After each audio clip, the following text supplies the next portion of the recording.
আসসালামু আলাইকুম বুজান। আজকে যেটা দেখাচ্ছি একটু হলে হয়তো ধরতে পারছেন, এটা আসলে শাড়ির পট্টি।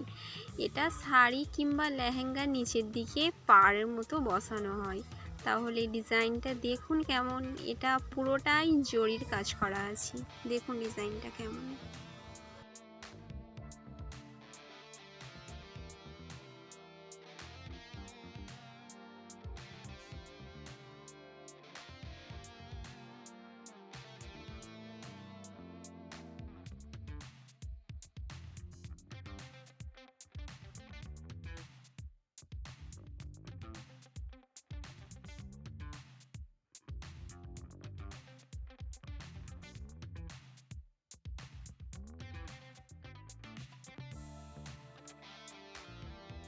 ডিজাইনটা ভালো লাগলে অবশ্যই লাইক করে পাশে থাকবেন। চলে আসবো নেক্সট ভিডিও নিয়ে। টাটা।